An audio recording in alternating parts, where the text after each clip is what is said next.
right center. That ball is gone into Monument Park. What's going on, everybody, and welcome to the 38th episode of the Monument Park podcast. It's January 12th. The offseason has been in full effect, and Luke and I finally have the time to sit back, express our thoughts, and walk all of you guys through it. Yes, it has been a while, but as the year approaches, there will be more and more episodes, and hopefully we land back on Z89 without any external issues this time around. Luke Profaci, tell the people how it's going. It's good. I'm at the stage of the offseason where I miss the Yankees, but I'm not confident in where we are. So Right. I'm in this weird stage where I feel like this may be the best I feel about the team for the whole year. I felt the same thing last year, and then they just won the first 70 games. They just started so good that it kind of killed that feeling. But I'm in that spot right now where I'm looking at the team and I'm just I'm not feeling it all the way. But yeah, no, everything's good. I'm excited to get back into baseball. It's been a long time coming. Right. And I mean, if last year taught you anything, there would just be, a feeling of, well, we're not done yet, because spring training kicked off last year and very quickly the Yankees made a trade that I wouldn't say it was a season altering trade, but it was a big move at the time. And I don't know if there's a move out there that we can make, but Brian Cashman did say after he signed Mr. Aaron Judge that we are not done. And if we're not done, meaning we're going to sign 3 left-handed outfielders to minor league deals, if that's what he means by not being done, well, so be it. Move on. But if he has something up his sleeve that we don't really know about, whether it maybe is trade with the Marlins, because I always feel like we're always rumored to trade with them. Maybe it's a trade with the Diamondbacks. Who knows?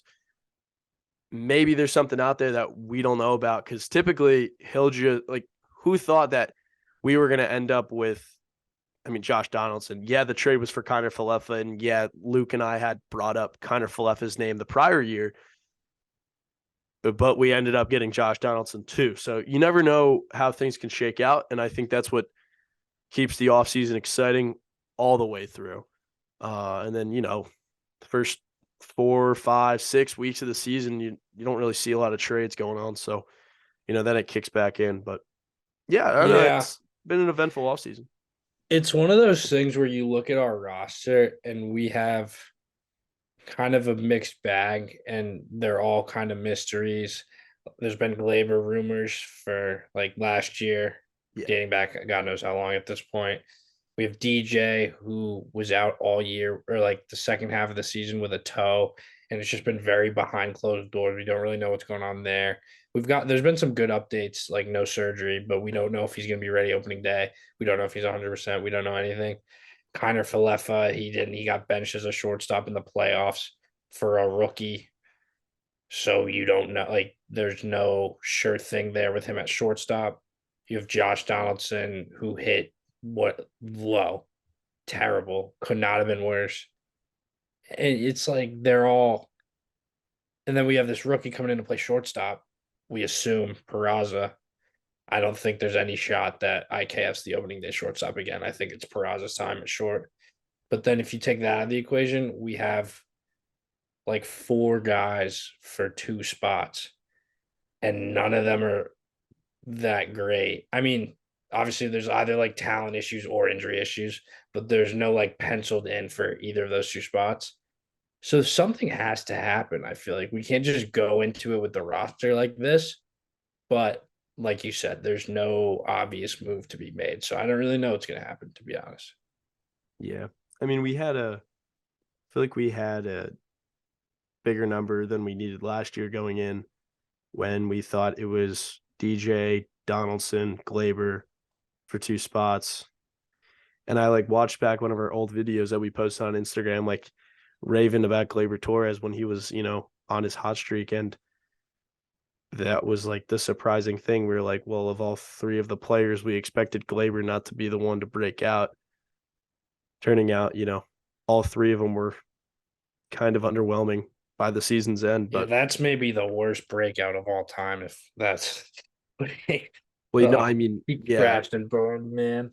He I started so good. who Glaber? Labor. I Yeah, mean, he started like that June or whatever was hmm crazy, and then it just yeah. fell apart. I don't know. I mean, it'll be interesting to see. We have a lot to talk about. We haven't talked about these guys to you guys in a very long time, so we figured let's just you know walk it all the way through and just break it all down. But first, kind of want to talk about what we've done in terms of our major moves this offseason. I think it's important to talk about these before we, do a full, roster outlook, like Luke kind of, alluded to just a minute ago. So the first signing, I think that in terms of the timeline, Tommy Canley, bringing him back on a 2-year, $5.75 million deal. You know, he was a guy that I felt like always had that like presence on the mound when he was on the Yankees. Like he would never back down. Like he'd get brought into a very tough situation, and I would feel confident in him. And I think that's something that you always want with a relief pitcher. Um, Unfortunately, he had pretty tough arm injury, and I want to say 2019 got Tommy John surgery.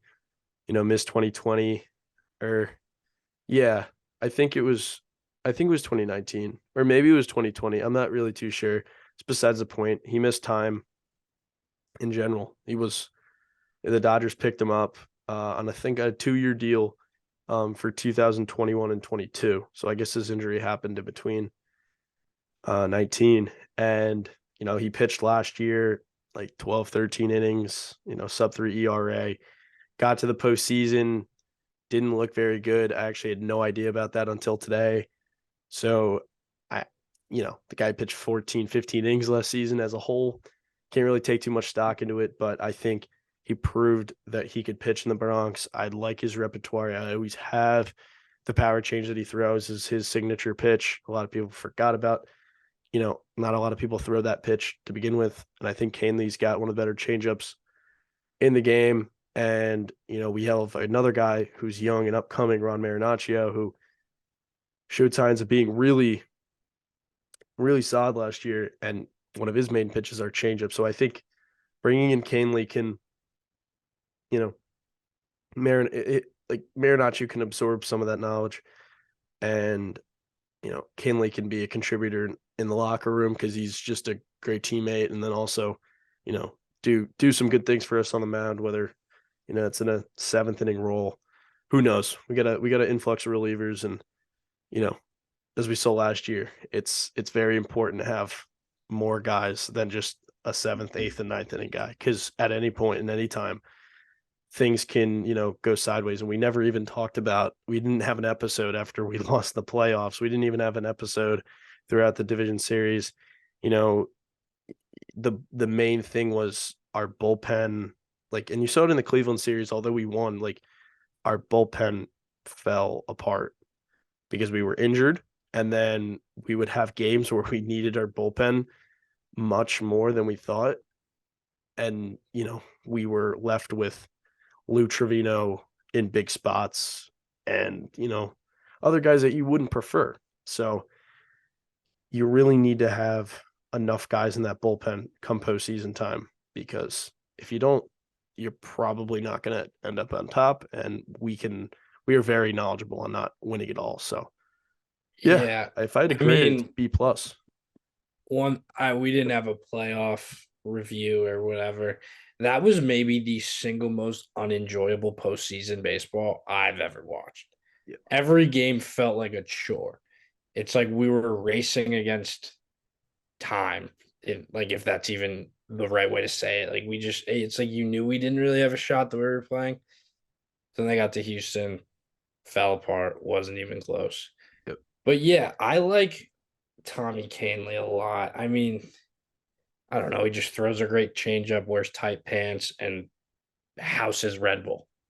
Like this is kind of my guy right here.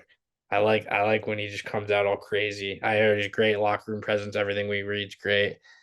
I mean, happy with the signing. I don't think that there's any negatives to this. Like you said, he didn't pitch well in the playoffs, but I mean, this was his first real year, or this is going to be his first real year. There was interest in him. I think Boston offered him more money, and he took a pay cut to come here. So I don't. There's nothing. We know he can. He's been a Yankee before. That's always a question mark when you sign a new guy. Is are they going to be able to live up? Are they going to be able to pitch in a big spot at Yankee Stadium? And yeah, he kind of checks all the boxes. I feel like it's a very low risk, good add to our already kind of stacked bullpen. Like we talked about, we don't have a lot of lefties, but Yeah, you can't. I mean, Tommy Kahnle. I mean, I would take him 10 times out of 10 in our bullpen. sure.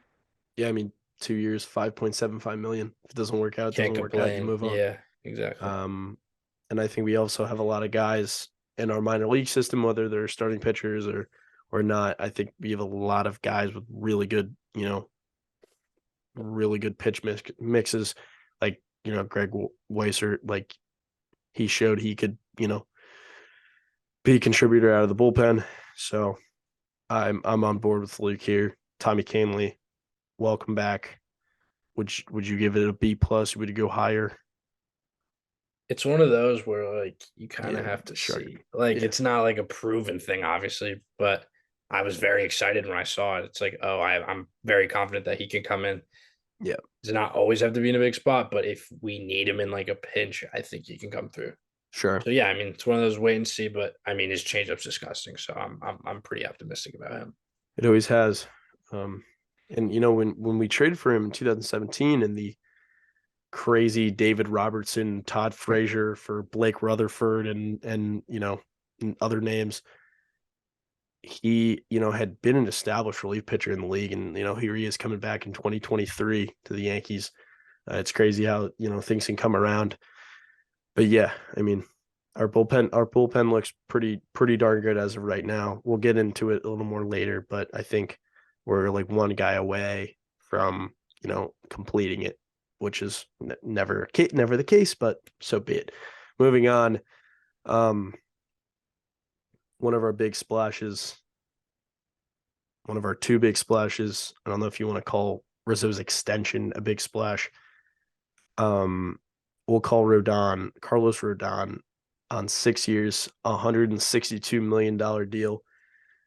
Very reminiscent of the Patrick Corbin deal with the Washington Nationals, which, I didn't have to bring that up, but let's just say Like the worst contract. if Carlos Rodon could be Patrick Corbin and lead us to a World Series championship and then just be completely ineffective for the following 5 years, I'm sorry, I really don't care. And I don't think a lot of Yankee fans, I mean, every year, if someone's not playing well, they're going to just rag on them. But dude, if we got a World Series, I don't care. So I'm just saying it reminds me of the Corbin deal because in 2000, I guess that was in the 2018 going into the 19 offseason, the Yankees preferred trading for a guy like James Paxton, who wasn't already making a ton of money, than investing so much money into Patrick Corbin. If they had done that, who knows if they ever get Garrett Cole, which, I'm not fond of, but a lot of different things have gone on. But this is a move where it's like, hey, we missed out on an alpha like Justin Verlander. Never we're getting DeGrom. And we needed to make a splash because we're paying Garrett Cole all this money and he's not a spectacular ace. He's not what we're getting. He's not what we're paying for. Let's just put it at that. He's not that guy, in my opinion. I think he can be that guy at times, but then, 40% of the time he's not. So we needed to add a starter that has legit ace potential. Maybe it's a 1A, 1B situation. Who knows? But Yeah. he's just been so good. He's that. It's like Garrett Cole. First of all, you're never going to live up to that big of a contract. I don't think it's Yeah. possible, but I agree. I do agree with you though, where we're paying him all that money and he doesn't have that mental like toughness Yeah. And that's what we get here in a guy like Carlos Rodon, where Cole sometimes comes out. It's not his day. Someone makes an error. He lets it fall apart. Like in the Houston series, there was an error, and then he gives a home run to Chas McCormick on the next at bat, and the season's over. He It's doesn't like pick up his guys. He doesn't. no, he lets it get to him. And this is a guy, hard throwing lefty, total bulldog, wanted to be in New York, not afraid of the bright lights, and that's a perfect compliment to Garrett Cole, in my opinion. I agree. I totally agree with that. You know, I mean, like Luke said, you're never going to live up to what he got. It was more of a lure him away from Houston, even though I doubt Houston was ever going to bring him back in the first place. Um, but I mean, Garrett just doesn't add enough in the playoffs, in my opinion. You know, he'll have his good starts, he'll have his really good starts, he'll have his really bad starts. Guys you're paying that much money typically don't.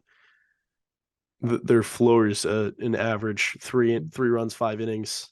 Garrett Cole doesn't do that. He So gives me the feeling that AJ Burnett used to give me in playoff games, yeah, where it's like however he woke up on the side of the bed, yeah, no, which is a one totally. thing if it's AJ Burnett, he's your 2/3 with Pettit and Sabathia. So it's Yeah, like, okay, we can afford to have a guy like this.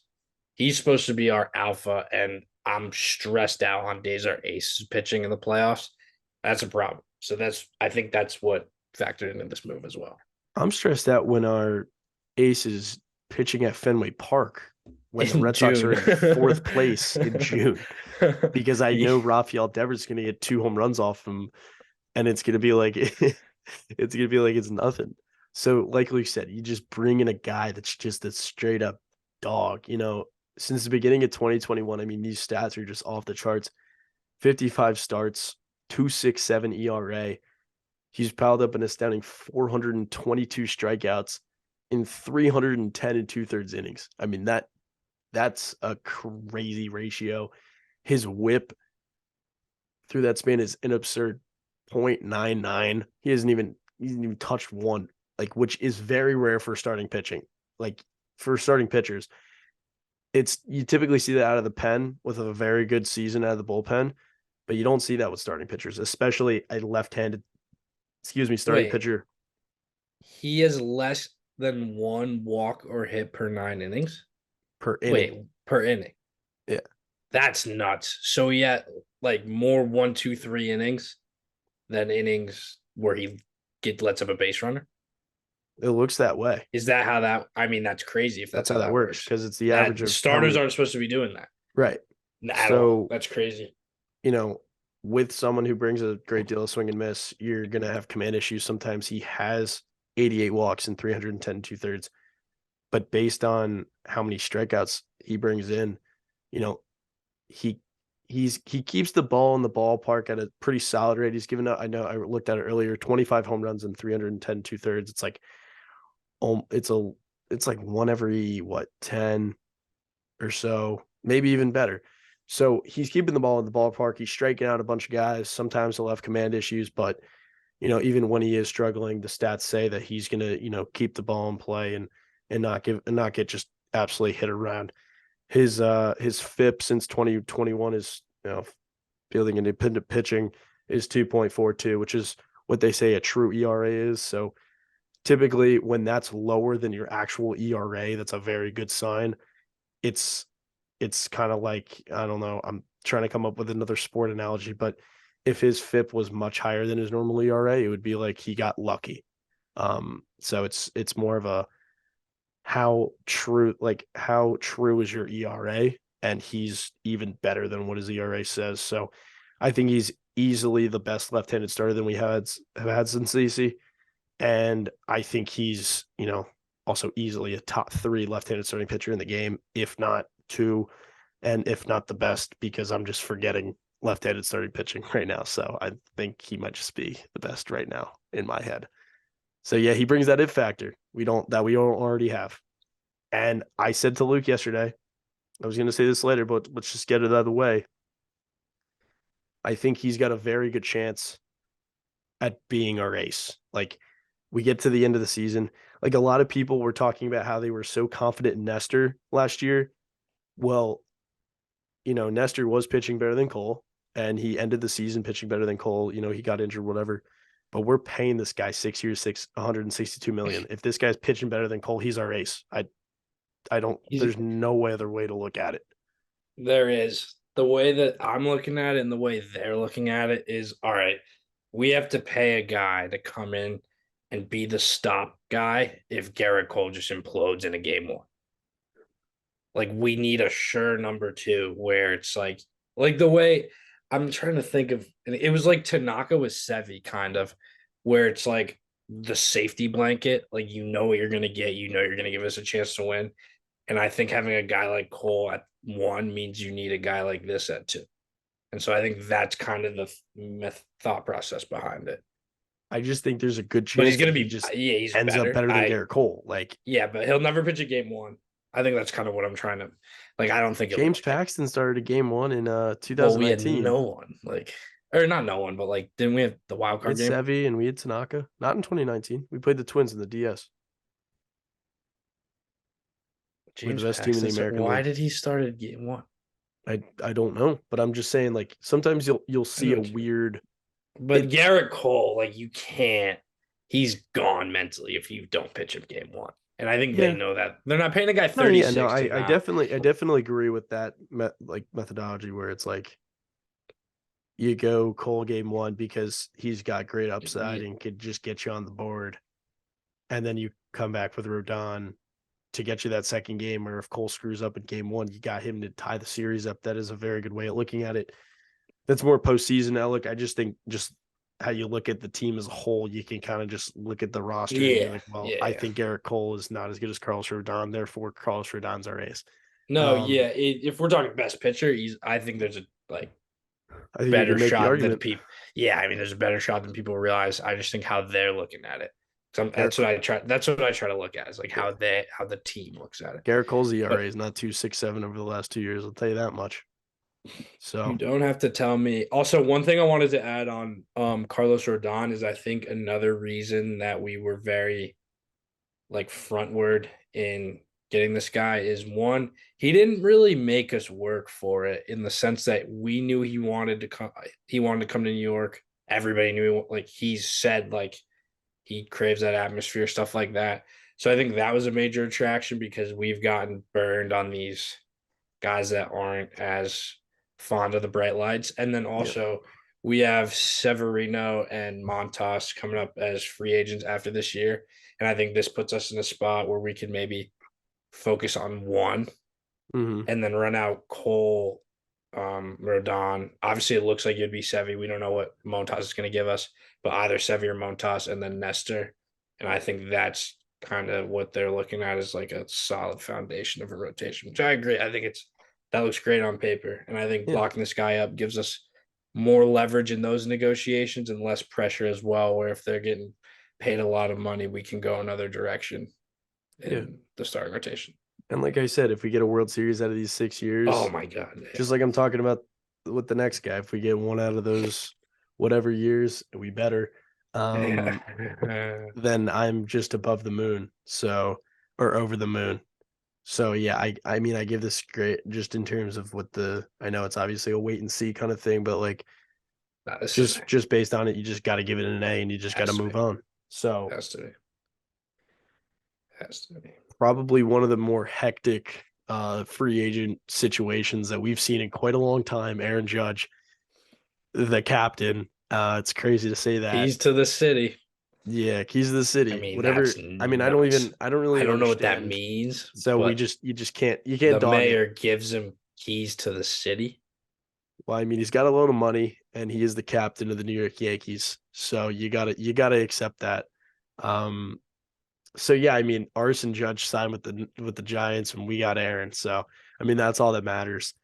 At the end of the day, I don't really have a lot to say. 9 years, $360 million, $40 a year. He wanted that extra year. We gave it to him. He wanted to be here. He said it all along. And you just got to be happy that the Yankees didn't have Aaron Judge. I don't know what to say. What would this team look like if the Yankees didn't get Judge? Because by the time they re-signed him, a bunch of the, big name free agents were gone. So I think their plan all along was to bring back Judge, and we did it. And we named him captain, and we better win, or I'm gonna be mad. I'm gonna be mad. Yeah. When Arson Judge signed to the Giants, I got this feeling of like, I don't want to say relief because that's not the right word, but it was like an excitement feeling of shaking things up in the sense that we've had the same GM forever. We've switched managers once, but it was just to give Cashman and Hal a total pet in Aaron Boone.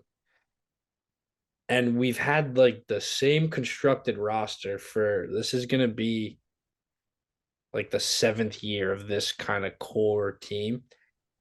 And I thought I think a shakeup's well overdue. Not necessarily like I know as much as I like feel like it seems like I don't. I know we had to sign Aaron Judge. Like he's the best. Like we had to. But I am just concerned we're running back the same team over and over again. And that's not Aaron Judge's fault. And this is what I was saying to you earlier, where, okay, Aaron Judge has this huge season in 2017. And then our response to that is get another power dominant, huge right fielder. They tried to rebuild the Twin Towers. Which, like, looking back on it, it's like our two highest paid hitters play the same position. This is such a weird construction of a team. And we're going to talk about the hires we made later, but I think they were like, okay, we have to sign Aaron Judge. Obviously, he's the captain. We have to sign him. But we have to change how we look at this and not just pay the most expensive player at said position once every couple of years. Because it feels like there was no plan. And when he allegedly signed with the Giants, it made me feel like there was a plan where it's like, okay, we're going to get an infielder. We're going to trade for Brian Reynolds. We're going to do this. We're going to do that. There's so many opportunities here. And I'm looking at it now. It's like, we know this is going to be a tough contract, giving him 9 years at his age and size, but it's something we had to do. And now I'm very curious to see how the new front office deals with these contracts, especially this one. But the first 4 years, I mean, this is an A plus plus plus. Like he's the guy. So it's not, I don't know. The construction of the team's just weird, and it's been weird for a while, and it's going to continue being weird. And I thought that maybe they like knew what they were doing and had a plan, but your plan can't include letting go of Aaron Judge. So yeah, I'm happy he's back, and I've been very critical of him, but he's here. He's the captain. We got to put a team around him, and we have to go win, and that's really the bottom line. Yeah, I mean, you do got to put a team around him, and I think that's where it all begins. You're going to build around Aaron Judge. You got to bring in a different core to surround Aaron Judge because the core, like Luke said, is the same. And that core can be led with Aaron Judge, but that core doesn't need to be Giancarlo Stanton, Gleyber Torres. Aaron Hicks is still a Yankee. Like, they can't keep doing it. And they did it again, which is, is what it is. I just think they brought in Judge. If they don't get Judge back, they've already missed out on Trey Turner, who I think was the best player on the market, not named Aaron Judge. And I thought that if they were not going to get Judge, that was who they were going to get. Because you bring in Trey Turner, you can still win 95 games. And who knows, maybe just having a different player, you have a different mojo in the playoffs. It's a whole different team. You got Trey Turner, it's different. You don't get Aaron Judge. You plan on trading for Brian Reynolds, and then Pittsburgh wants your number 1, number 2, and number 3 prospects that were supposed to be a part of that new core after losing Judge. Then it's like, we got one guy. So I just think we would have put ourselves in a odd scenario because I think this offseason was full of star players. And I mean, last year was too, but I think this one especially was full of star guys. And, if we don't get judged this year, but we also want to hold on to our young prospect core at the same time, I just think it would have been a little counterproductive. And, in the end, like, I don't know how strong next year's free agent class is. So you kind of have to, it's not nearly as strong as this year's. So I do agree. I do agree. Like the thought of having a different core was exciting. Like I'm not gonna back away from that at all. Like I want to see something different because something different doesn't necessarily give you hope. But in my mind, my odd mind, I would just think it's you just got you got new mojo. And when you run at the same team over and over and it doesn't work, it doesn't work, it doesn't work. History tells us that it just won't work in the end. So there needs to be a change around Judge. They have Judge. There needs to be different player. DJ is part of that core. I'm fine with DJ being there, but it's just there has to be different key players. But a guy like Stanton, I'm all for Stanton right now. I love Giancarlo Stanton. I didn't like Giancarlo Stanton at one point. His injuries, all this, the money is just this, the canker sore. It's just it doesn't go away. The money just doesn't go away. He's a designated hitter making more money than 95% of the big leagues. Like it's crazy. And we're stuck with him. If we didn't have Giancarlo Stanton, we could go get a Trey Turner, a star player who plays a legitimate position. We would be I'm sorry, we would be in a much better place without Stanton. It's crazy to think about, but it's just like, I know Stanton's very clutch in the postseason, and that's why I give him the benefit of the doubt most of the time, but it's a very different Yankee squad if Giancarlo Stanton's not there and maybe even Garrett Cole. So I'm looking at Stan's contract right now. Is it payroll salary or luxury tax salary that matters? I'm not looking at what you're looking at, so I got to look at it Because it's backloaded, Luke. It's screwed no, up. I'm looking at it. I mean, if it's the luxury tax salary, then it's 22 million a year. But I don't think that's the case. That can't be the case, right? That has to not be the case. So he's making 32 this year. 32. Oh, it's actually not backloaded. It's actually the exact opposite. So it's 22, 22, 22, 22, sorry. No. It's 32, 32, 32, 29, 25, club option in 28, which is when they get rid of him, and then free agent in 29. So it's the base salary. We're not gonna blame a $200 million+ payroll on a guy that makes 30 million. But it comes down to it's not. I know what you like. It's not. It's just dumb that we did this when we had this better version of him already. That's what's dumb about it. And it's like I know the guy's like 40 years old, but it's like you can get a designated hitter. And it's so Nelson Cruz, as bad as Nelson Cruz has been the last 700 at bats, he got $1 million for a single year. Mm-hmm. I mean, I think so. This is what's happening here. They get Judge back. They get the for sure number 2. The way the contracts line up while I'm actually looking at it, this is like the tryout year. We have Glaber 2 years left. IKF's last year he's done, probably. Donaldson, same thing. We like Manny Machado next year is very realistic. And it makes a lot of sense where, okay, God forbid, like we're probably realistically not going to hit on Peraza and Volpe. And if we do, it's not going to happen this abrupt, in my opinion.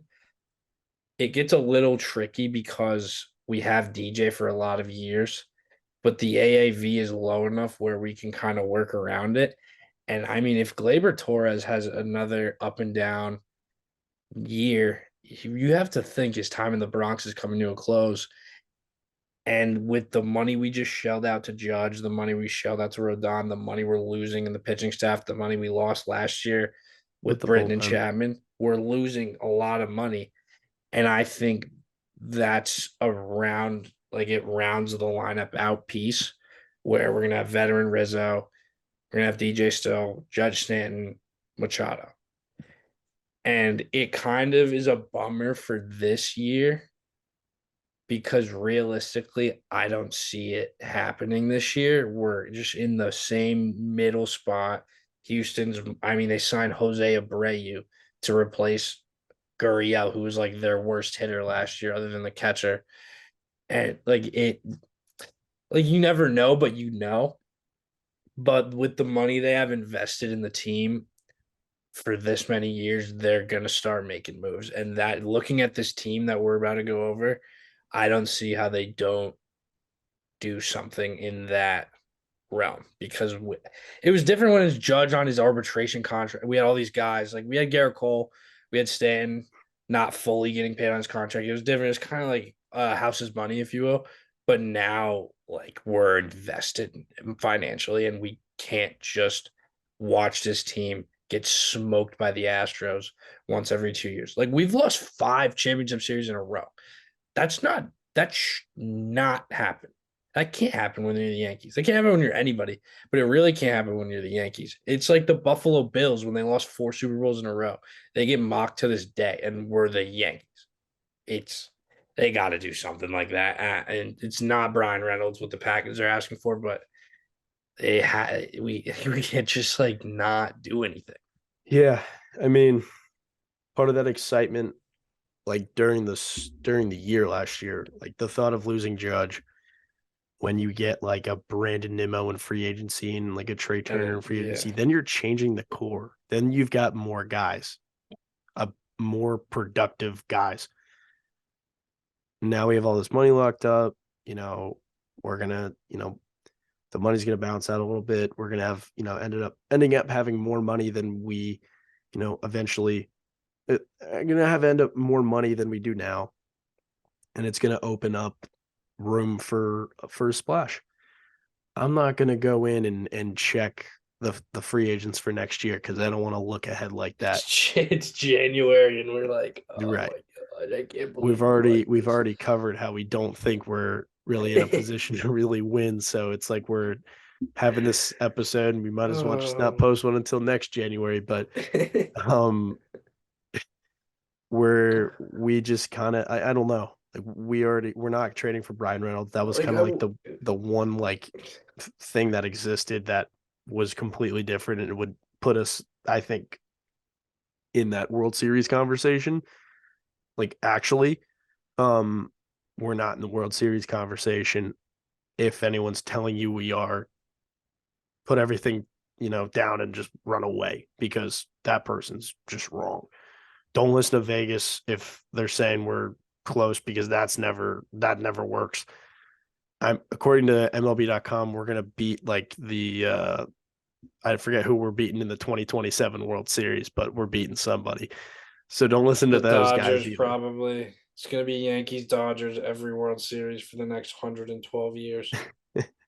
So, I mean, you just kind of have to be patient, which is annoying because you've got guys like DJ and Rizzo who are like at the end, and it's like DJ's damaged goods. Like, what's okay, going fine, on? fine. I Like don't. It's Rizzo, not. It's just like, man, what but is it's just going like on we with have him? to have another like wait year. Like Yeah, this isn't at least we're going in with this mindset because last year we weren't calling it a wait year. We got Josh Donaldson, and we thought, oh, yeah. maybe No, yeah. This has to this is be the the year where it's like spending. we It's the know we're not tryout. doing. Yeah, it is a This is a tryout. tryout year. It has to be a tryout year. But I mean, the last time we came in with this mindset, we didn't have all the money invested. But like 2017 was like really the last time where I was like, I came into the season like, there's just no way. Last year, the vibes were pretty low. Last year the vibes were low. I think the vibes were low with me.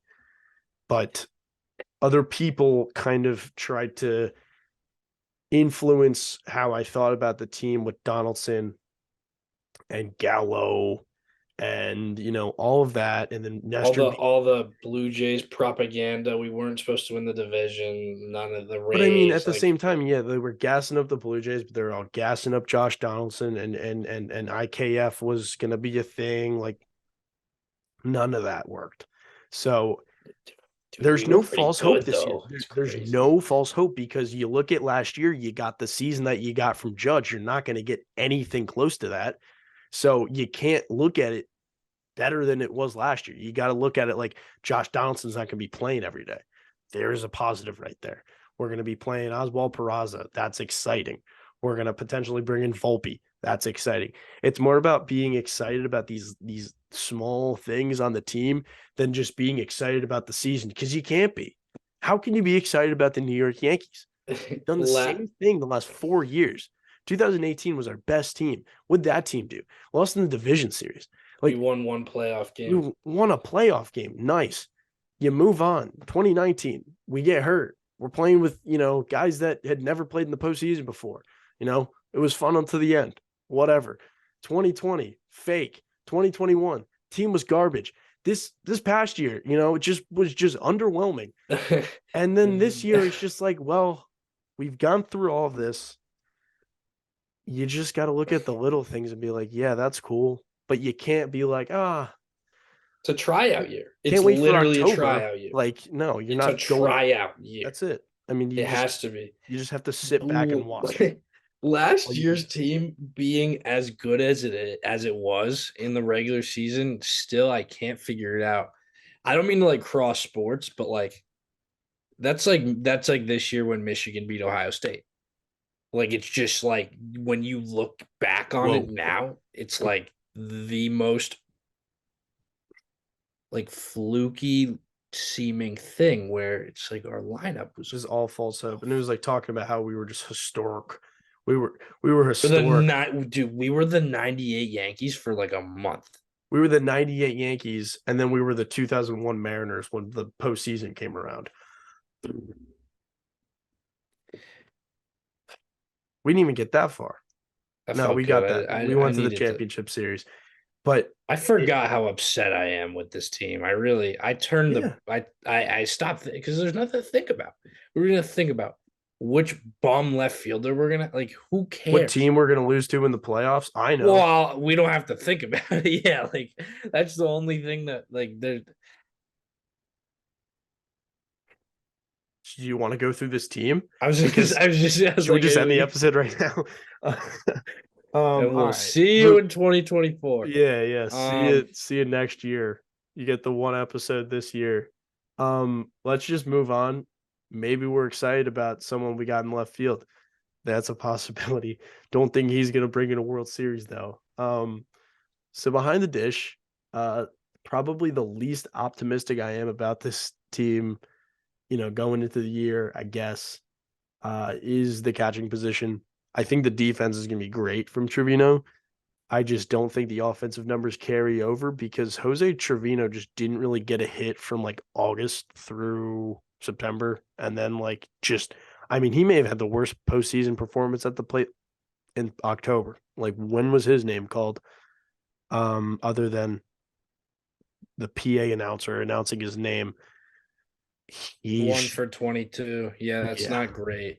So I'm not going to call it spoiled milk from the playoffs, but I just don't feel like he's good enough at the plate to carry over what he did last year. Maybe he'll still be clutch, and that's all I can ask for, because there was never a situation where Higashioka was coming up in a big spot, and I was like, oh, maybe he'll get a hit here. Every time Trevino came up in a big spot, whether it carried over from the regular season or just in the regular season, I was confident. So I just need the clutch and I need the defense, and I'm totally fine with whatever else he does. Right? I mean, it's yeah. Maybe we see Austin Wells at some point. I think that's what I was gonna. That was a tied-in part of my rant earlier. It's we don't really have lefties either again. We got But the one who thing that's knows like about Austin Wells, the man? the one thing that's like kind of exciting is like we might actually have the baby bombers. Like that might actually be a thing. I think Austin Wells is going to be sick. I This just don't think isn't he's going to play catcher. this isn't Tyler Austin. This isn't Gary Sanchez and Aaron Judge. This is Austin Wells, Oswald Peraza, Jason Dominguez, Anthony Volpe. Like there is something to be excited about. It's just like half of those guys are going to be starters at the very, very least next year. Like so, That's why it's the tryout year. It's we're yeah, phasing out, phasing in, and Manny Machado. Like that's what it has to be. yeah, But yeah, I mean Trevino probably gonna hit like 235. I don't know. Like there's not much that he's gonna yeah. play fantastic defense like he always does. Higashioka's But gonna yeah, hit a buck 80 and hit 10 home runs like he does every year, and we move on to first base where it's Anthony Rizzo. And I saw something about like how he shifted and like how he does oh yeah, he's and gonna hit is shifted. 350. I actually saw, and we'll talk about this guy's page a little later on, that the way he hits like with the shift, and I might not be able to find what I'm looking for at the moment, but the way that he hits actually who basically what I'm trying to say is that the shift is deceiving, and we think that he's going to end up hitting a lot better than he is. And there's a statistic that um he just isn't going to. Well, And I'm not going to understand whatever stat it is, so I'm just going to stop looking for it.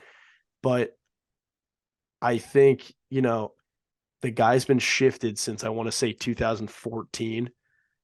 And like he's kind of learned not to just hit rollers into the outfield. So maybe he'll just change his I was gonna entire say there's approach. no way he's like, he does that weird thing where he tries to flip it the other way. I don't think he has to teach himself how to pound the ball to the right side. No, I don't I either. think it's just gonna happen. Like I I think hope that so. stat is based off the way he tries to hit with the shift. And Because he does it well. there's no other way to I mean, like not for average. Like there's no other way to statistically measure the changes he's gonna make to his swing. No, I Because don't think so. he's unlike every other lefty where he actually tries. Like most of them are just like, okay, I'm gonna still pull off, hit bombs, and hit a lot of outs in the shift. My hope and my thought is that when he starts hitting like those stubborn guys who wouldn't want to beat the shift, that it's going to raise him at least like 20, 30 points. So I found what I found, or what I was looking for. Good. It says New York Yankee relevant players that were shifted a lot were Rizzo, Hicks, and Kepler. And surprisingly, all three, and I know you're not big on WOBA, and neither am I, but it's an important analytic stat that What's it stand for? measures its weighted on base average, I believe. Hold on, stop shaking your head. It is weighted on base percentage. Against the shift was so all three had a higher WOBA against the shift when they weren't shifted on. They had a higher WOBA Against the against the shift. shift when they weren't shifted So on. hitting the ball to left field when they weren't shifted on. So it says the shift ban may not be as beneficial to them as we thought. So it is confusing, but there is someone who understands statistics a little more than you and I do that says that the shift's just not going to add that much more. I think when were they not shifted?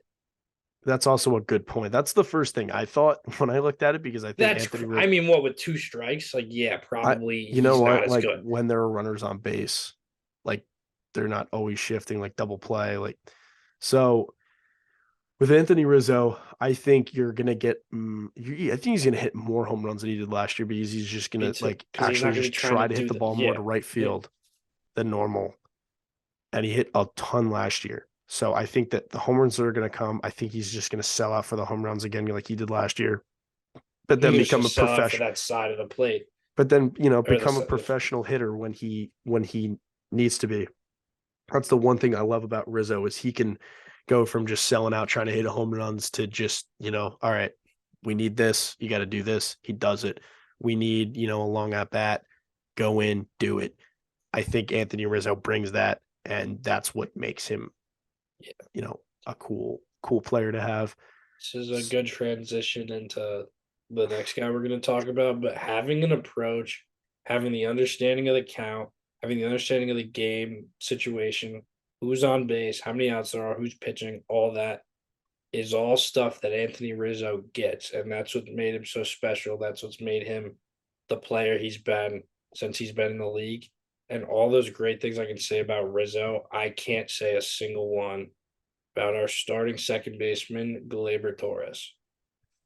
Well, He's a good baseball player, but like there's none of that. yeah, and I think it's something that just miraculously clicks when he goes elsewhere, but it's Yeah, exactly. I think with Glaber, it's like you gotta hope he just comes in with a similar mindset he did last year, where it's I'm gonna hit the ball hard to right center field, and I just think he's got to come in with that mindset because he was very good, and like he had a mindset.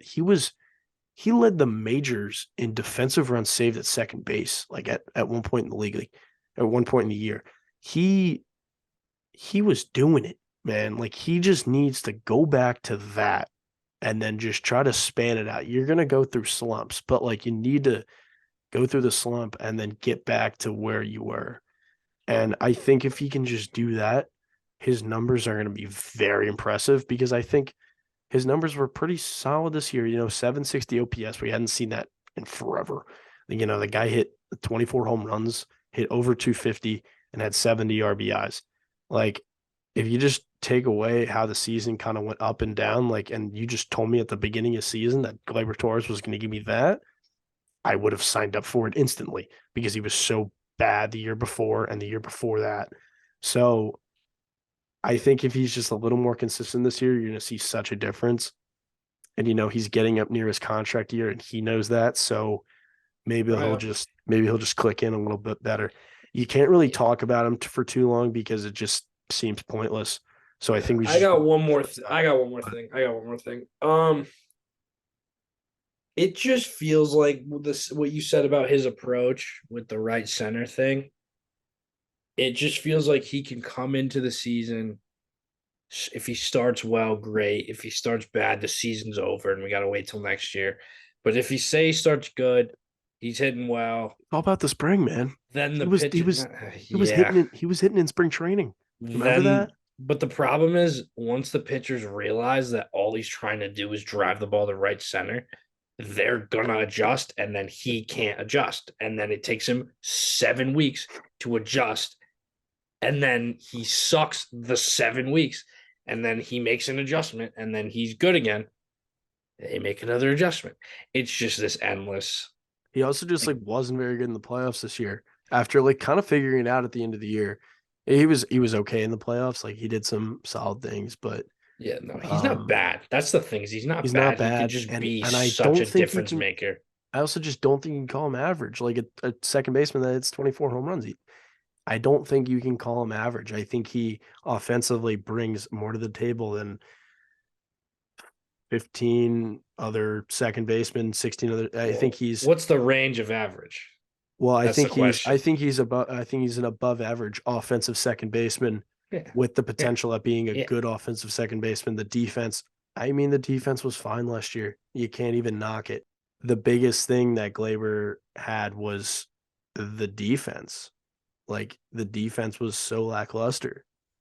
And now it's like, well, that's not an issue. He wasn't bad. I think DRS is kind of garbage, but he wasn't bad. Well, I mean, it's like because when you have no range, like you're saving runs. Well, I think when he has range, he's saving more runs that should have been hits. I think that's the stat. But I think him not having range, it feels like he's making these great plays. I think he does have. He still has shortstop range. He just wasn't a good shortstop. He still makes I crazy can't figure. plays. I'm not gonna. I can't figure him out. I change my mind He on his makes defense he makes every he makes a bunch I of sliding plays in the outfield and like makes the throws. Like he does that. He has a no. range. He's just not. He's. I'm not talking about his defense. Okay, No, we're yeah, just we moving can't on. talk about his defense. We'll just talk about Glaber at another time. Shortstop Oswald Peraza. If you can hit me 275 with 16 home runs, knock in 60 RBIs, steal 15 bases, and play good defense doesn't have to be great. I'm so satisfied with that. Like, I couldn't be any more satisfied with that because, like I said, we're not winning the World Series. So at least put up a solid season. Like, that's a solid enough season where it's like, okay, like he can be a part of the future. If he just stinks, not only am I mad that they didn't already trade him, but then when He they try to stinks, trade man. him, they're not going to get nearly as much as they could have. You're gonna get Matt Strom. Yeah, they're just going to get, it's just going to be so underwhelming. So I would come into the season scared about Peraza because of if he's good, there is so much that like we can do. Like we can I have have a him yeah. and then pair him up with Volpe, and then you just have this core around Aaron Judge magically that you didn't have already, and it's different and it's young and it does things that they don't do. So this could be exciting. I'm excited about Peraza, and I've never been excited about Peraza. I think you have to be excited about the unknown, and That's the whole Judge thing is I was excited about the unknown. That's what it is. And I have a take on Peraza as well that we'll talk about later that I haven't seen anywhere, but I was thinking about it today. It's very interesting. Um IKF isn't a shortstop. He can't be a shortstop. I don't want him to ever play shortstop. He can play third if DJ's out, but as far as shortstop, that was a kind of a mess. I mean, he got benched for Oswaldo Cabrera in a must-win playoff game. So that tells you what you need to know about him. You said it perfectly with Peraza. He's excited. We got to be excited about the unknown. We're building something, and you just have to see what happens. At third base, I mean DJ LeMahieu. We've already talked. Like I've already had some outbursts about him. Where I just don't know what's going on. For the last 2 years, it's just been banged up, but it's not like play through banged up. It's like he either stands in the box and can't put together an at bat because he's so hurt, or he's just out. So I don't know. We just gotta hope he gets back. Hit 285.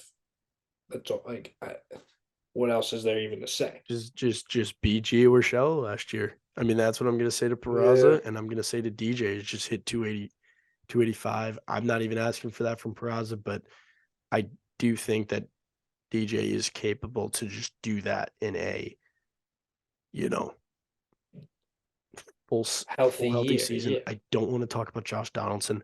We're not going to be able to trade him because that's just not going to be possible.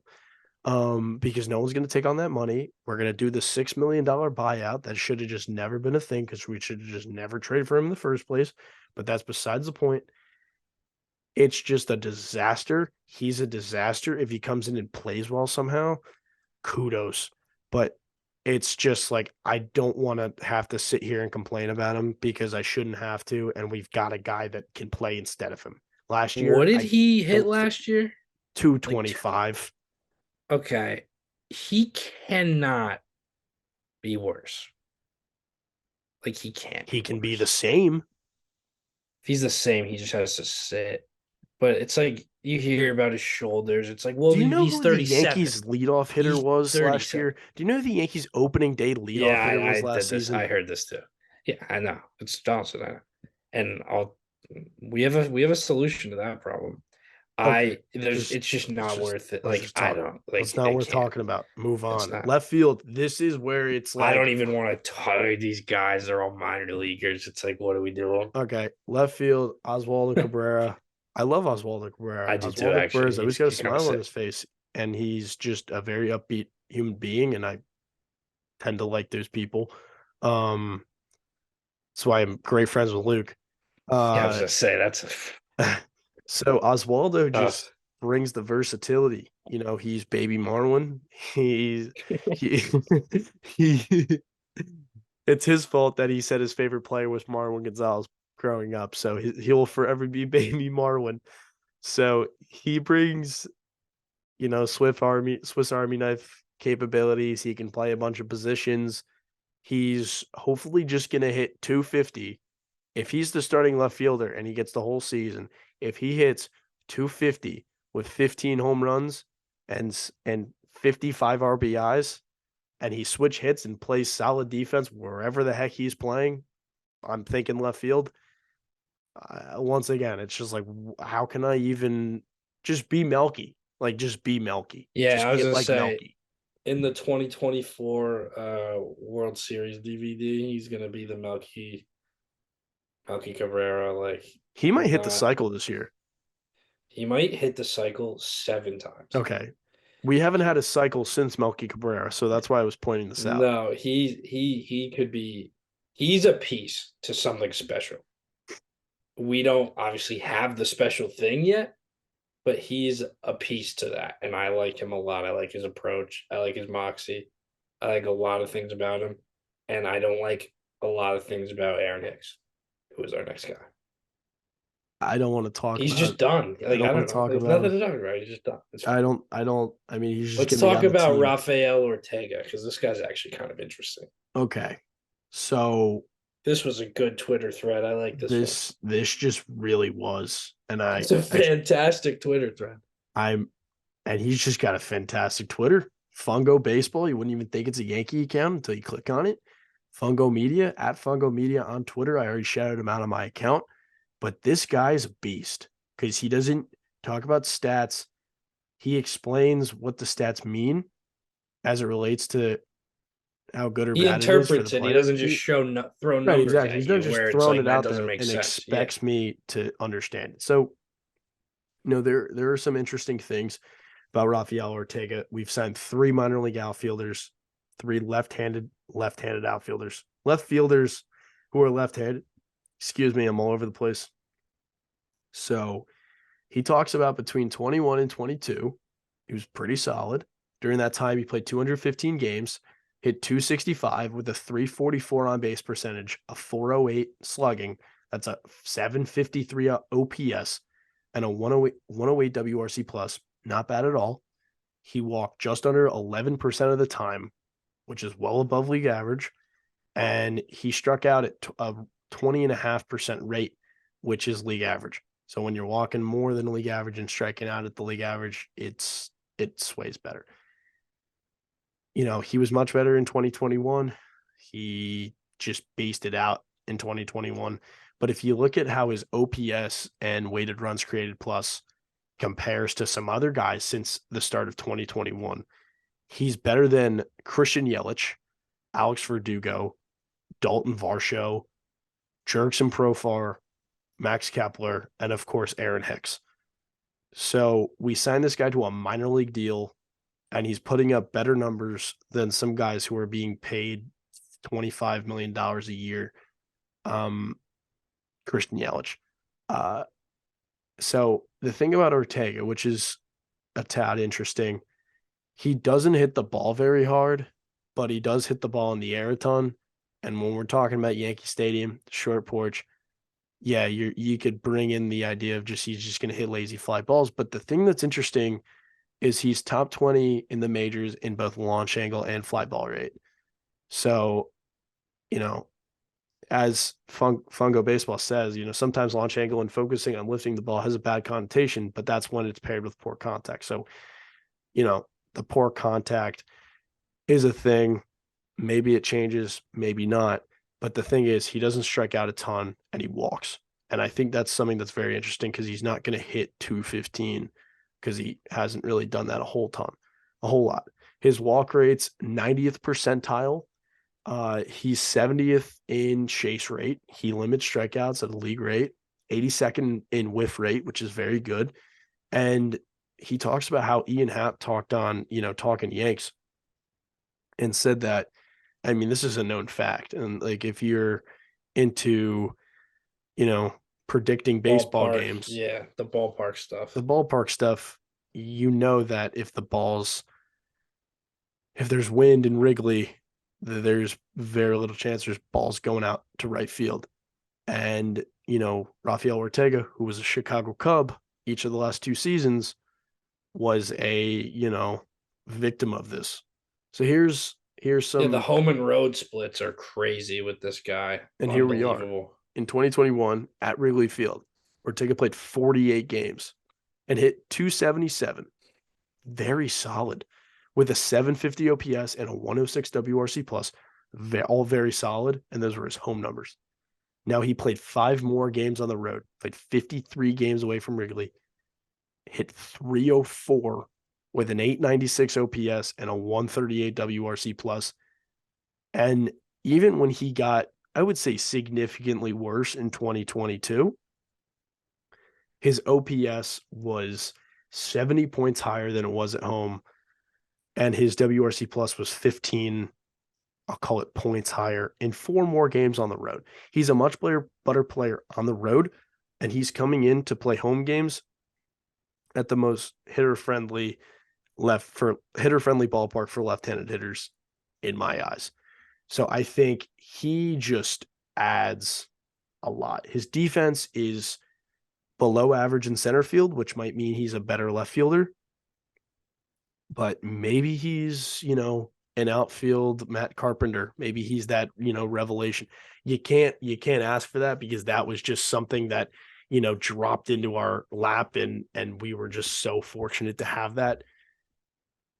But the Yankees are known for doing things like that. I don't think we give Cashman enough credit for even considering a guy like Matt Carpenter and just giving him a shot.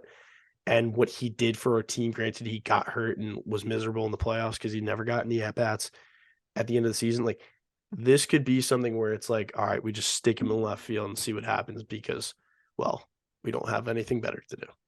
So you alluded to it earlier, or I don't know if you said it on here or if it was just on the Twitter thread, but it's kind of like IKF like in terms of contact, but it's in the air pretty much exclusively as opposed to on the ground exclusively. Right. Which one in the air is better, because on the ground you're not going to get hits in Major League Baseball hitting ground balls. I know lazy fly balls aren't. Yeah, I know lazy fly balls aren't good either, but there's more of an upside where when you piece one, you get hot, things are flying in the gap, things are going over the fence, Right. things like that. And in 2022, Ortega had, because I was looking up Kiner Falefa's stats compared to this guy, he had like 170 less plate appearances Ortega did than IKF, and still had 10 more walks.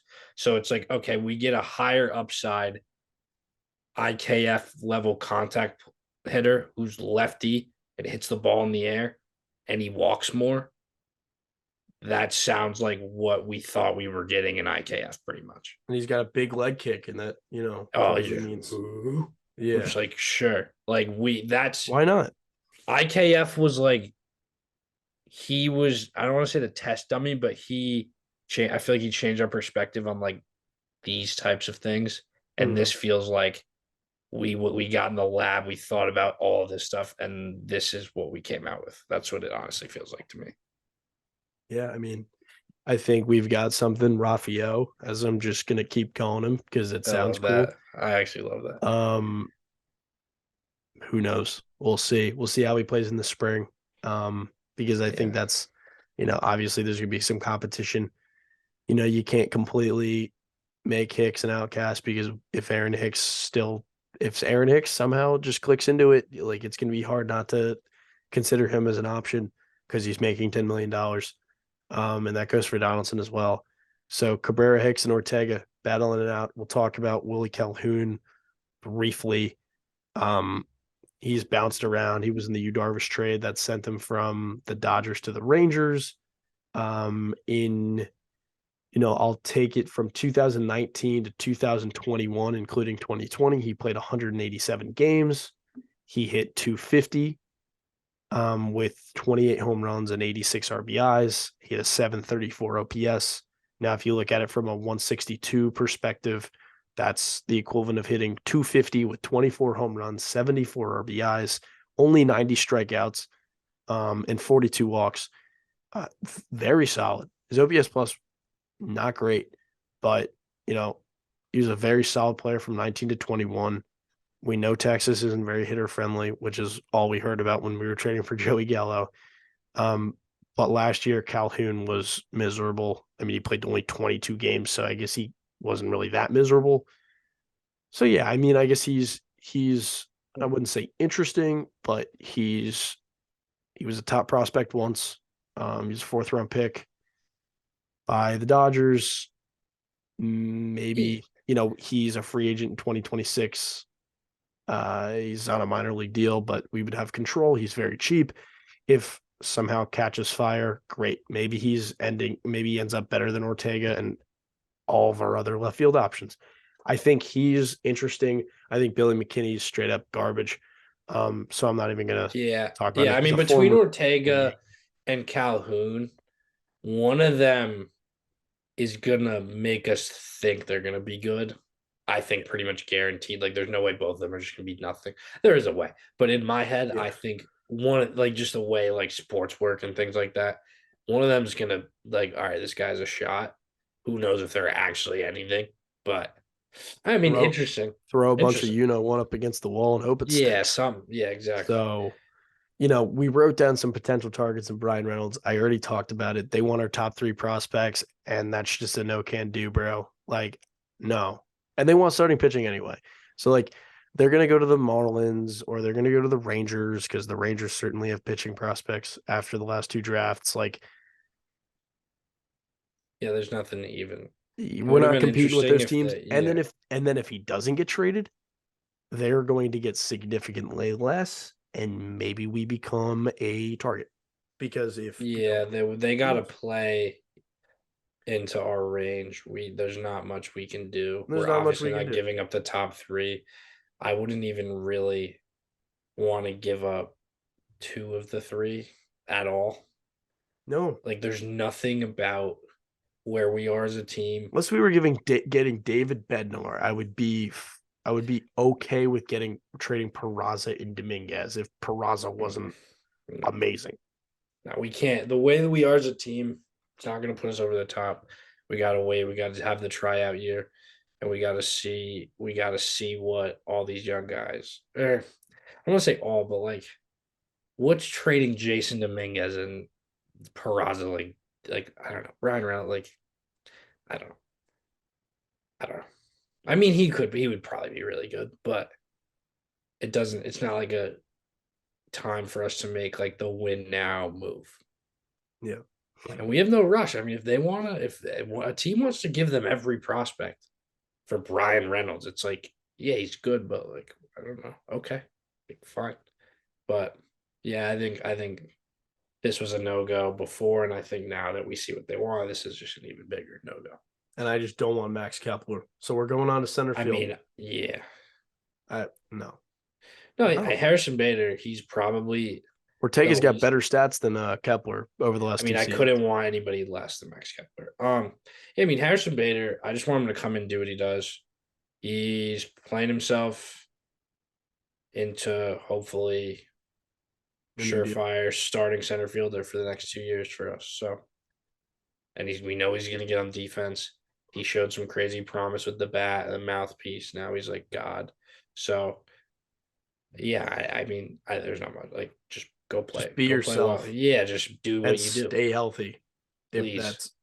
that's not a part of being yourself, Yeah, that's add our that whole to outfielder. the Hey, equation. Um, yeah, we Aaron already talked about Judge, Aaron you Judge. have to be yourself. Yeah, Just hit 40 home runs. Moving on. yeah. John Carlos Stanton, stay healthy. That's Please, it. for the love of God, stop If doing Judge the and All Stanton Star both hit game. 40 home runs, we're not winning the World Series because we've talked about this. But if Judge and Stanton do hit 40 home runs, We'll get to the ALCS. we'll get to the That's what, ALCS. Nice. nice. Okay, so Lineup. Okay, here's my thing. We okay, don't have a leadoff hitter. If DJ's healthy, he has been a leadoff hitter. Opening day, if he's starting, it's probably in the leadoff spot. We've done the Rizzo thing. We've done the Judge thing. We've done the Glaber thing, or at least talked about it. you're gonna do the Peraza thing. That's what I was getting at. I think he's gonna. I think if he comes out high, he's just gonna be the leadoff hitter. We're not Yeah, I like, mean, what do we have to lose right now? We don't have anything to lose. That's You know what what we it have to is. lose? The Yeah. ALCS is what we got to Yeah, lose. we have game 5 of the ALCS to lose. That's what's gonna happen.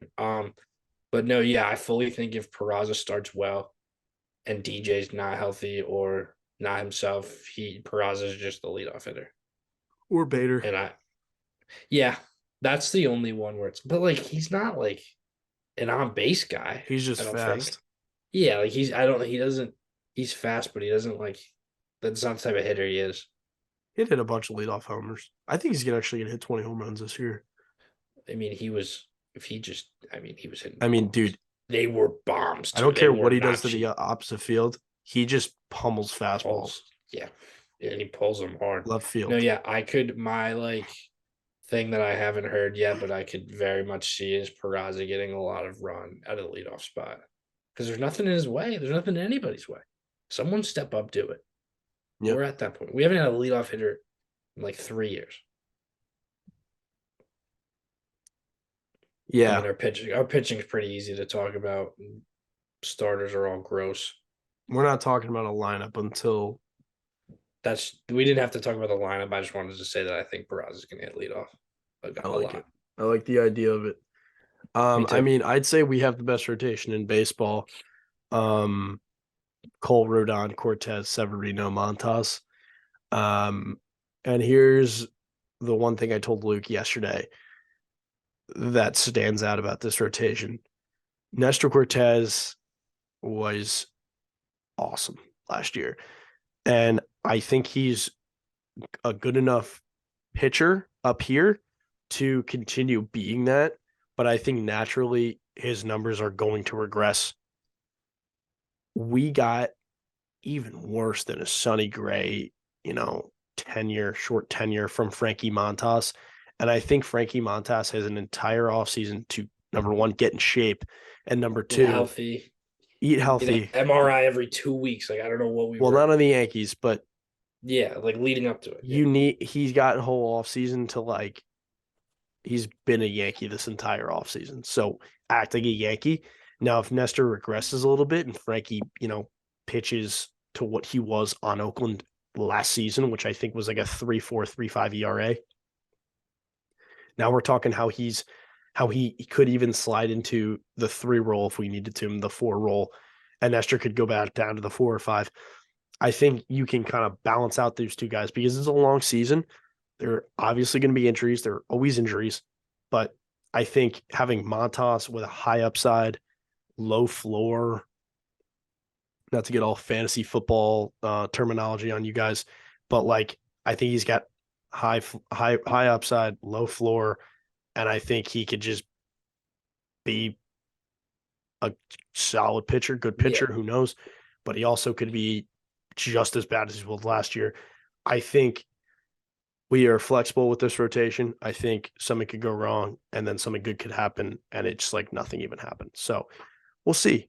But yeah, I don't have anything particular to say about any individual here. I just think me neither. I have nothing. As a group, I think Cole has the potential to be any type of ace he mentally lets himself be. Thank you. I think Rodon is a high 2, low 1. Yeah. Realistically, I think Nestor could be a 2, 3, 4, 5. Any of those. I think Severino could be a 2, 3. I think Frankie could be a 2 through 4. More emphasis on the 3, 4. He cannot be an R2, but like an MLB level 2. So I didn't even mention the number 5. So other than Nestor, if he's like just back to weird Nestor, like before this happened. So it just I don't see how this rotation is not really good. Well, other than injuries, my relationship with Frankie Montas is going to be, it's going to improve in the what. If he's really bad after 10 starts, and I'm just going to be like, all right, you just have to give Clark Schmidt the keys to the number 5 spot or freaking Domingo Germán. Whatever. It's Domingo Germán. I actually like Clark in the bullpen. I know he came into some big spots last year. He did get a double play ball, and then he gave up a home run the next inning in Houston, and then, he gave up the walk-off hit after just throwing the same pitch to Oscar that Gonzalez over and SpongeBob over. guy, I mean, he was just on it. Like, I don't know, Right. whatever. But I just think Yeah. we have 7 starters. We're gonna trade Schmidt Probably, but I at don't know some when point. because Yeah, we at don't some plan point. on I winning mean, the he World just doesn't. Series this year. No, we can't. We gotta just do the tryout year thing.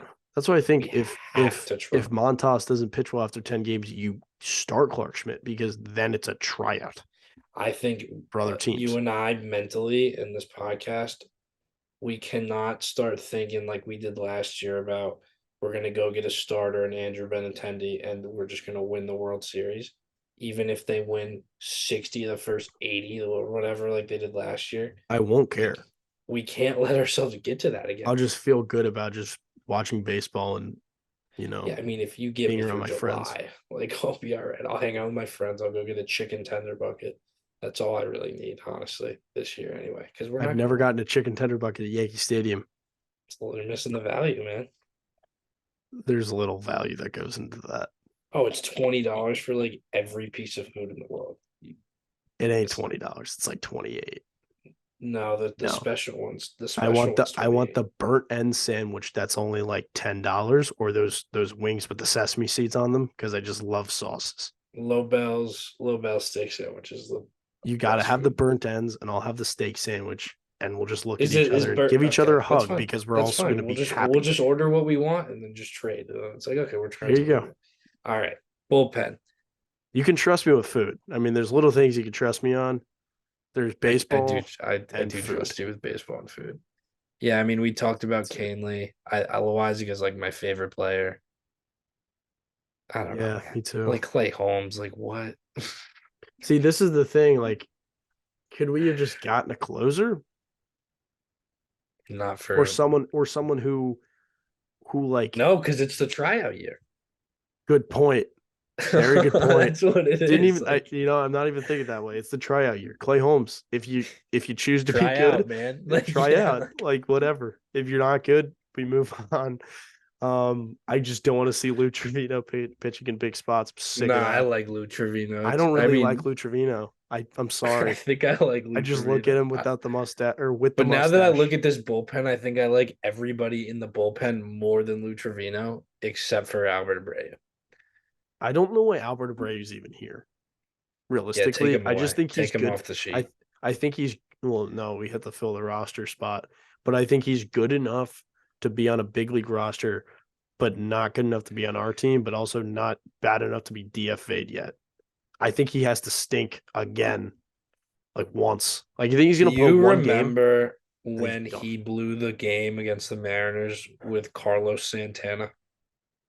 Yeah, wasn't that the That afternoon was game? Oh my yeah. god. I think about if I have to think about low points of last year, other than the playoffs, Oh my god, I remember that wasn't Cortez pitching that game and he didn't threw like seven Higashioka hit it? shutty. Yes. Yeah. So it was like 1-0, And and then this was and Higashioka hit a for our 3-run homer. you were also against Abreu, like you were not in on Abreu. And I was like, No, I think I wasn't on Abreu. no, no, I no, no, no, thought no, no. You were already off the Abreu train. I remember like I got defending on and him. off I pretty was often. defending I him, did get on and off. defending him, and then this happened, and I was like, I can't defend you anymore. No, that was I think you may have been other the I just didn't get a text message from you, so I just figured.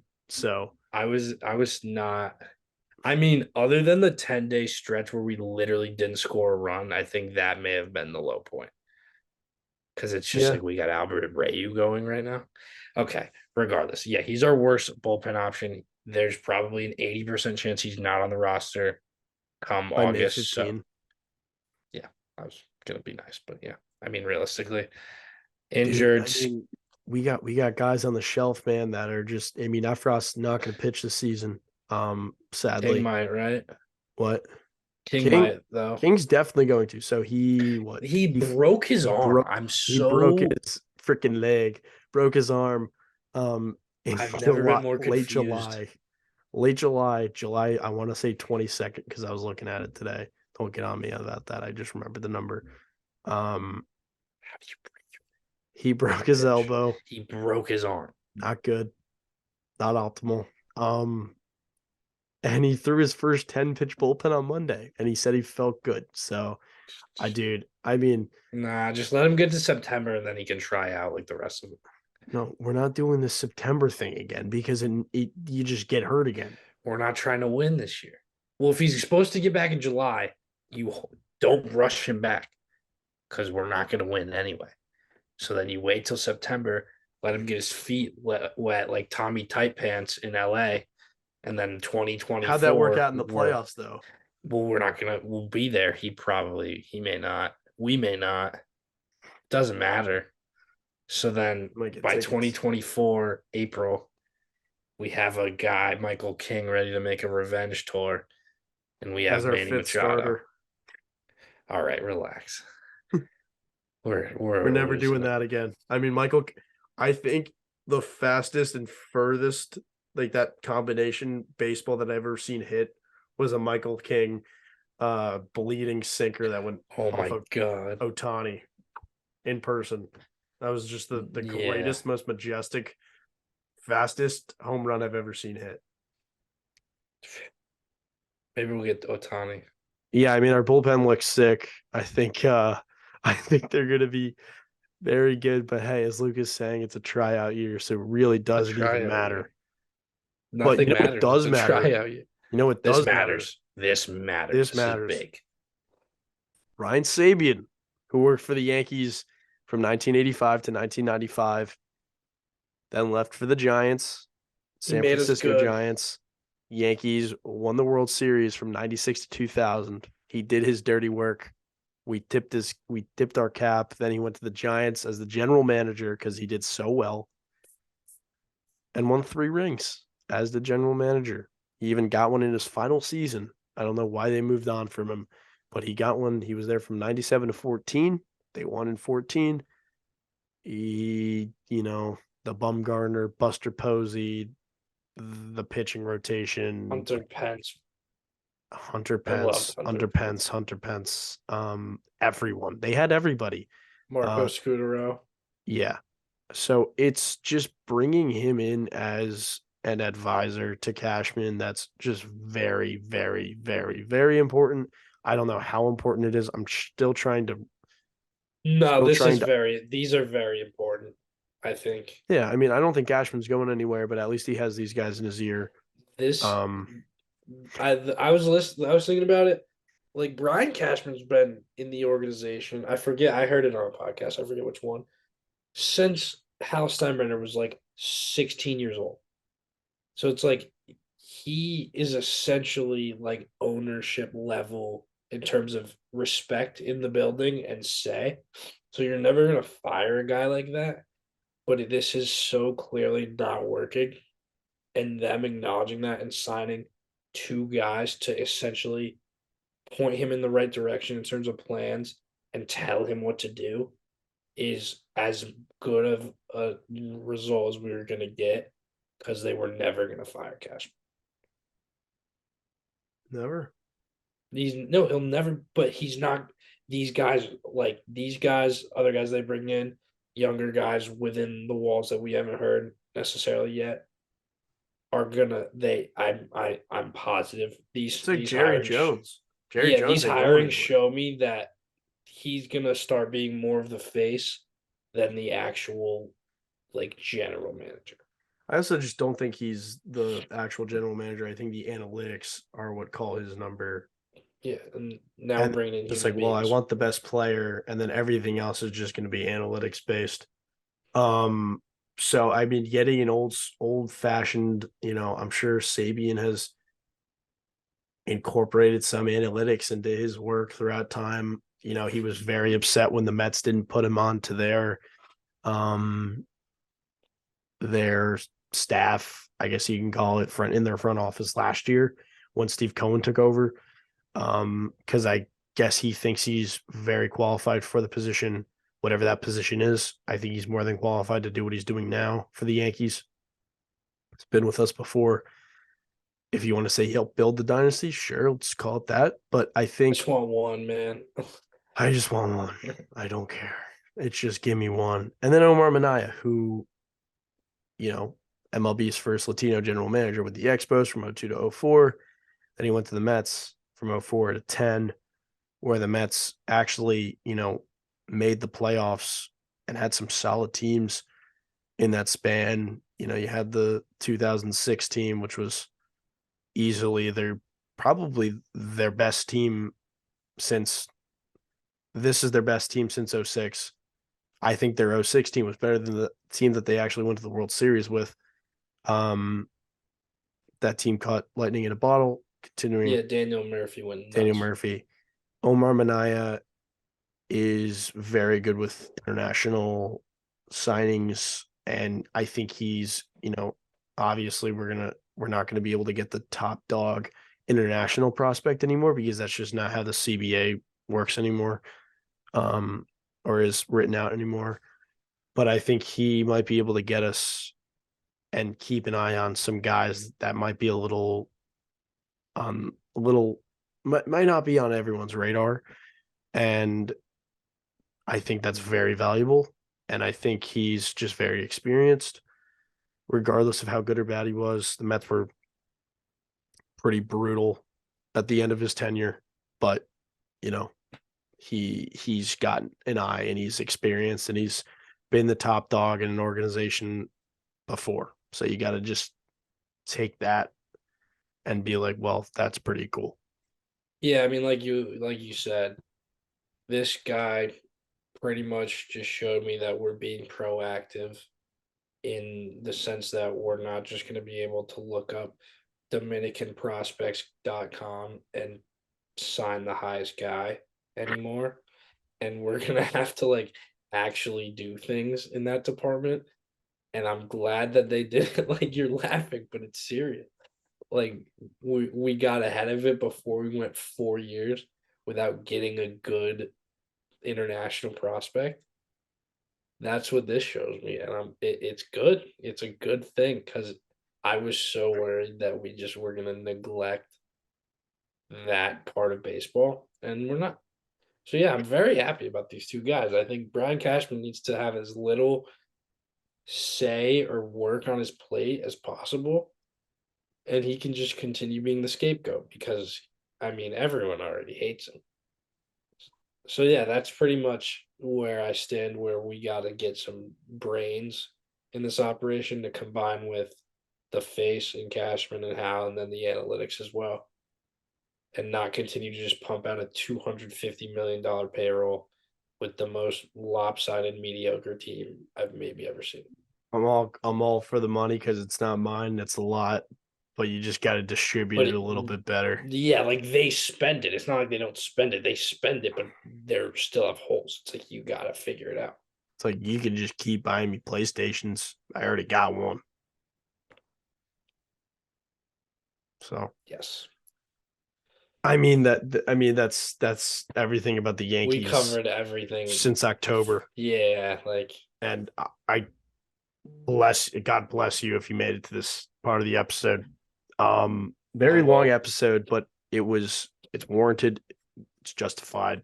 Um, and I had fun talking about the Yankees because we haven't done it in a while. And like I said, there's gonna be a lot more of this because the season's, gonna eventually start and we're eventually gonna have to like be excited that baseball's back. Whether that's about the Yankees or baseball itself, who knows? You could just be excited that the weather is gonna get warmer. And yeah, I mean, I'm going to Yankee spring training. So I mean, I guess I gotta go get prepared for the tryout season because I mean, there's a lot of trying out in spring The training. odds of you getting a Rafael Ortega autograph is like minus 500. I mean, I'm gonna get a picture with that guy. That's for sure. You might be my banner on Twitter. Yeah, I mean, at least we're gonna get like tan and stuff Not going to all me. these games. Nah, you get tan. All right. Yeah, I don't know what else to say, Luke. Anything else? Keep it concise. You know me. Yeah, I mean, like, no, it's a tryout year. I'm That's gonna the make a name of the point to episode. say it I every think episode. It's the tryout. the I'm gonna end tryout every year. episode with that. That's how I'm gonna end it. Thank you guys for listening and watching. Tryout year starts soon. Socials in the description. Hit them all. We'll see you guys soon. Peace.